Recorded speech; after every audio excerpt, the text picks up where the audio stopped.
लाडकी बहीण योजनेबाबत पुन्हा एकदा मोठी चर्चा सुरू झाली आहे.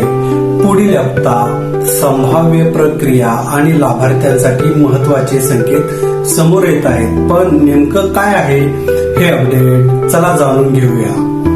नमस्कार, MM इन्फो मराठीमध्ये तुमचं मनपूर्वक स्वागत. सरकारी योजना, EPS 95, पेन्शन आणि महाराष्ट्रातील महत्त्वाच्या अपडेट्स आम्ही सोप्या भाषेत तुमच्यापर्यंत पोहोचवत असतो. मुख्यमंत्री माझी लाडकी बहीण योजनेमुळे राज्यातील लाखो महिलांना आर्थिक मदत मिळत आहे. योजनेतील प्रत्येक अपडेटकडे लाभार्थ्यांचे लक्ष असते. याच पार्श्वभूमीवर सध्या विविध स्तरावर चर्चा सुरू असल्याचे दिसत आहे. माहितीनुसार काही लाभार्थी पुढील हप्त्याबाबत माहिती शोधत आहेत. काही ठिकाणी कागदपत्र पडताळणी, पात्रता आणि खात्याशी संबंधित प्रश्न विचारले जात आहेत. अधिकृत घोषणा झाल्यानंतरच अंतिम माहिती निश्चित मानावी. सध्या पुढील शक्यता व्यक्त केल्या जात आहेत. पात्र लाभार्थ्यांची पडताळणी सुरू राहू शकते. बँक खाते आणि आधार लिंक तपासण्याची आवश्यकता असू शकते.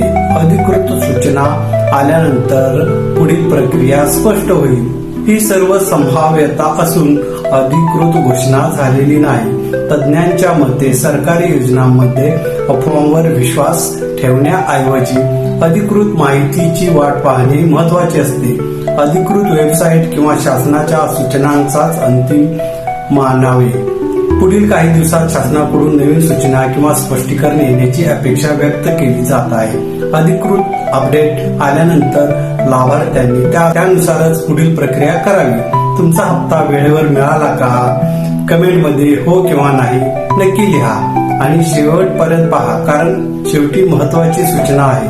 आगामी काळात नवीन सूचना, पात्रतेबाबत अपडेट, हप्त्यांच्या प्रक्रियेबाबत माहिती याकडे सर्वांचे लक्ष असणार आहे. सध्या सुरू असलेली माहिती ही चर्चा, संकेत आणि संभाव्यतेवर आधारित आहे. अधिकृत घोषणा झाल्यानंतरच अंतिम निर्णय निश्चित होईल. म्हणून कोणत्याही अफवांवर विश्वास ठेवू नका. व्हिडिओ उपयुक्त वाटला असेल तर लाईक करा, शेअर करा आणि MM इन्फो मराठीला सबस्क्राईब करा. बेल आयकॉन दाबा म्हणजे पुढील महत्त्वाचे अपडेट्स तुमच्यापर्यंत सर्वात आधी पोहोचतील. धन्यवाद. जय हिंद, जय महाराष्ट्र.